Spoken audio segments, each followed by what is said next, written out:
the PE guy here. In this video we're going to be talking about impedances. Um, so the first thing about impedance is there's two forms that you can write your impedance in. You can say it's R plus JX, which is the rectangular form.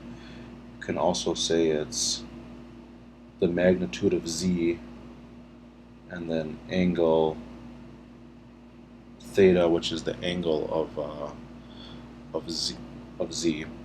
So when you're doing a problem, you might not necessarily be given the impedance. You might not be given the impedance directly. You might be told that you have some load, and that load has a maybe a real power or a reactive power, or maybe they'll give you the apparent power and the power factor. So in that case, you're going to need to calculate the impedance. You may need to calculate the impedance using whatever values they give you. So the first tip I would offer is that if they don't give you the impedance directly, the Z, and they give you, say, the apparent power and the power factor, there may be a way to solve that problem just using the power equations. So you may be able to solve that problem just using, the equation for S, VI complex conjugate, or some other equation. So in that case, you might want to consider, can I solve it using the power equations? Because if you were asked for like a voltage or something, you might be able to use the power equations to find the voltage or a line current. So that would be the easiest way, because trying to compute the impedance and doing a circuit analysis is going to be a pretty long solution.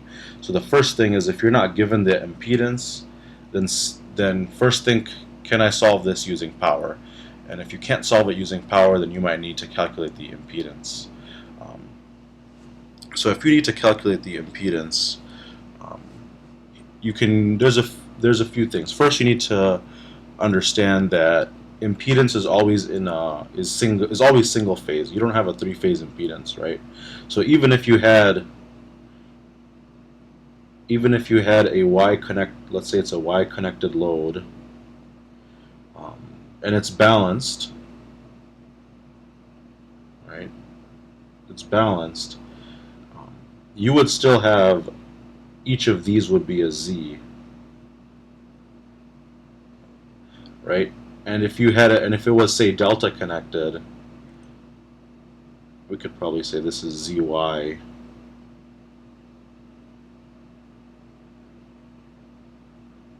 Right, and if it was delta connected, it would be very similar, right? You would have three single impedances, and if it was unbalanced, then you would have something completely different. But the thing to note is that you don't have a three-phase impedance, so you have three single impedances. So that's the first thing that you have to always remember when you're looking at impedances, is that impedances are per phase values. You're not going to have a three-phase value for impedance. And then the other thing is, when you're looking at impedance, you need to think about what's the voltage and the current going through, what's the voltage, the current, and the power in that impedance. So if you had just one impedance, some Z, you need to think, what's the V, what's the voltage across it, what's the current going through it, and what's the power. We'll say it's a complex power. What's the power consumed by this load? And if you had a three-phase, it will be the same thing. We're going to use a Y connection again. You would say, what's the voltage across one load? What's the current across one load? And what's the power consumed what's the power consumed by one load?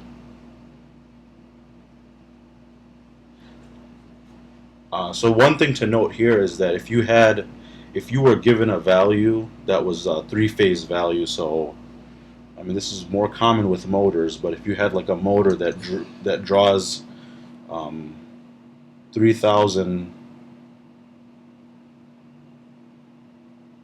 kVA, say, well that's going to be 3,000 kVA for the whole motor. So if you want to know what's the single phase, that would be 1,000 kVA. You would need to divide by 3.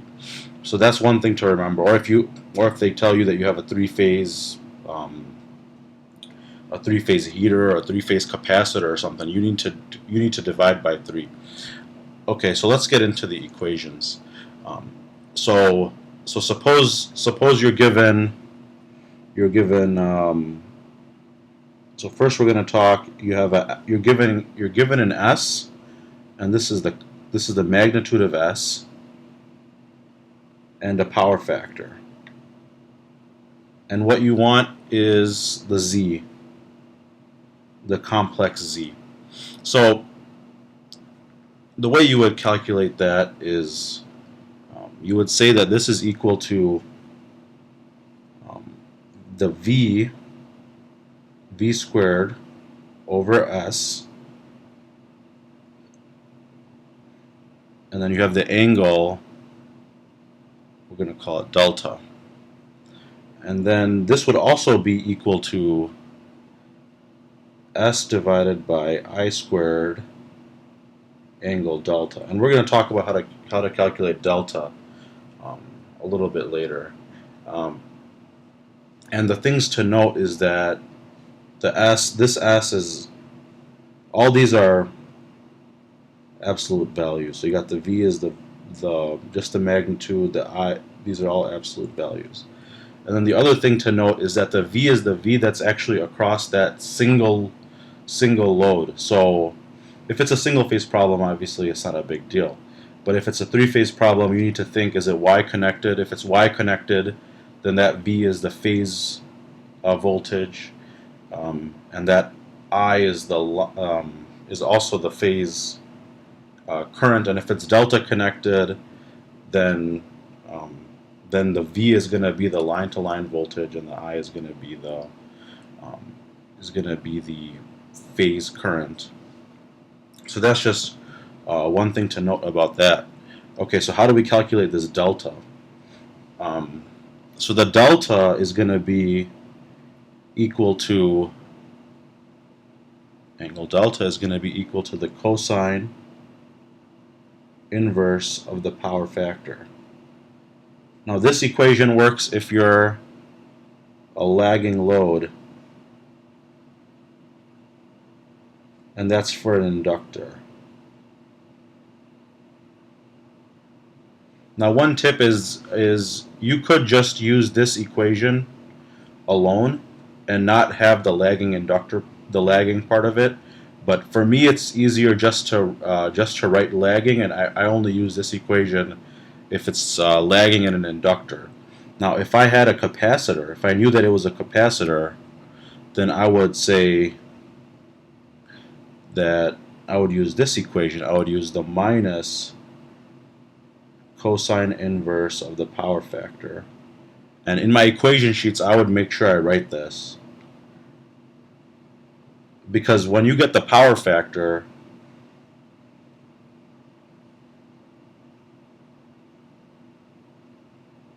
when they give you the power factor over here, this power factor, they're going to say it's a leading power factor or a lagging power factor, and that's how you know which equation to use. So if it says it's lagging, you got to use this one. If it says it's leading, you got to use this one. Now, one thing you could do, and I'm sure some people do this, is they'll just have this one equation over here, and they'll know that if they have a leading load, they got to put that negative there. I didn't personally do that, because to me, When I'm doing the exam, I don't want to give myself an error trap. So just to reduce the probability of me making a mistake, I know that I set it up so I know that if it's lagging, I go to this equation. If it's leading, I go to that equation. So I don't even need to really think about it. Um, I just go right to the correct equation. So this is how you would calculate z if you if the s and the power factor were given. So that's one case. The second case is somewhat similar. What if they only give you a Q, and that would be in kVars. And again, they would tell you whether it's lead or lag, right? So the way you would calculate this is you would say that x, not squared, x is going to be v squared divided by q, or q divided by I squared. Again, it's the absolute value. And again, the v that we're talking about is this v and this I. So if you have a if you have a three-phase circuit, you need to be careful and make sure is it a delta connected or Y connected, and based on whether it's delta or Y, you're going to have to use the correct V. But the key is to make sure that the V that you're using is the V that's across that capacitor, and the I is the I that's going through that capacitor, because you want to make sure that this is the voltage potential that is being experienced by that capacitor, and this is the current that it's actually going through the capacitor. Now this equation also would work for an inductor. I used a capacitor here because you have capacitor banks and stuff, but this same equation would work for a inductor. Now the thing to keep in mind is that if it's a capacitor, when you put this in a circuit, you're going to say that this is minus J, and if this is an inductor, you're going to say that this is plus J. So that's just the important thing to remember. The plus and to use a plus J or a minus J, whether it's a capacitor or an inductor. And then if it's real power, it's kind of the same equation. So you're given a power, and this is going to be in kilowatts.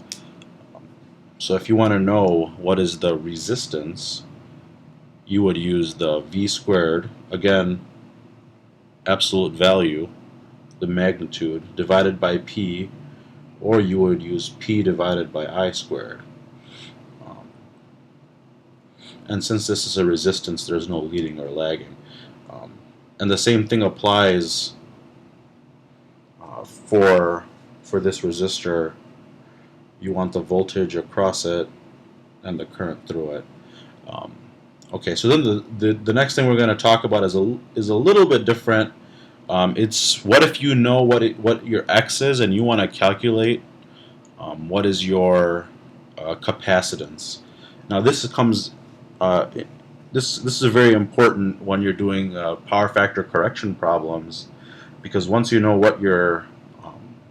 once you know the reactive power that you need to add to your system, now you need to say what size of capacitor in farads do I need. So if we're going to talk about a capacitor, we would use the following equation. So X sub C, and the C is for the capacitor, obviously, 1 over 2 pi F C. So that's the equation that you would use, and then you would take this and solve for C.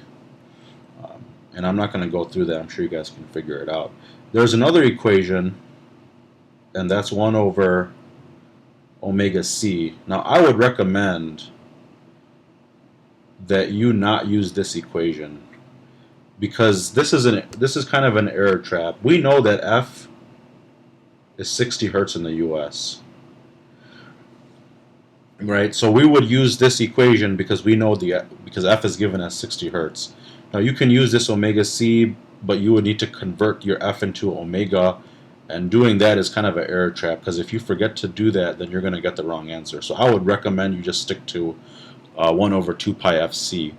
And so you can use this. You can also use this equation if for some reason they give you the capacitance and they tell you that you need to calculate the impedance. But you're going to often see that you need to do the reverse. You have the impedance already. You need to calculate the capacitance. So you can just do that. And when we go in power factor correction, we'll see this again. And then for now, in case you have an inductor. An inductor is the equation's a little bit different. You would use 2 pi FL, and then you can also use omega L. And again, I wouldn't recommend using the omega L because that's just an error trap. And then you remember what we discussed before about the J, right? This is going to be plus J, and this is going to be minus J. So don't, if you're going to use this in a circuit, so don't forget that piece of it.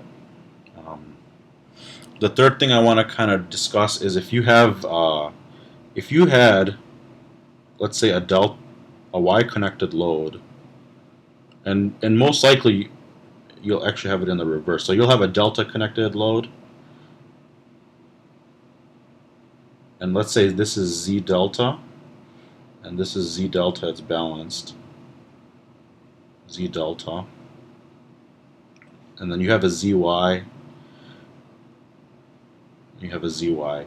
So oftentimes what you're going to have is you're going to have some delta load, and you want to do a single you want to convert this to a single phase and find out what is the voltages and currents. So the easiest way to do it, if you want to do a circuit analysis solution, is to convert it to a Y, right? Because if you convert it to a Y, then you can easily solve that. So the equation that you would use to go from ZY to Z delta is ZY is equal to Z delta divided by 3. So this is kind of an important equation, because if you have this kind of problem, this equation will save you a ton of time. And just to give like a very, very quick example of when you would use this equation, and when we do the video on three-phase power, we'll probably see this again. But if you had a circuit like this and you got some transmission line, actually I'm drawing this backwards. So let's say you had some generator,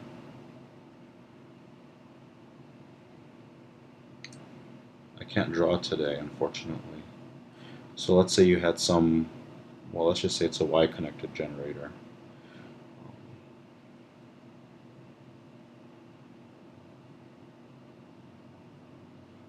And then you have some transmission line over here, and you got some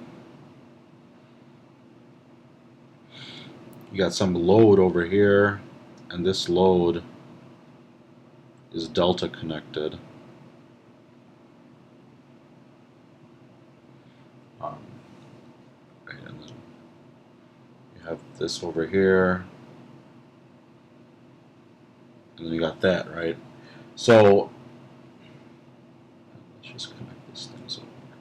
So you got, and then this is Z delta, obviously. So if you wanted to find out, let's say you wanted to know what is this line current, I line. Well, the easiest way to do it would be to say I got this over here, that you got your generator, You got your Z transmission line, and then you got this load here, but this load is going to be ZY, right? And that's what's given as Z delta, and you just want to know what is this I line. So this would kind of be the easiest way to do it. So that's why you would use this equation, the ZY equals Z delta over 3.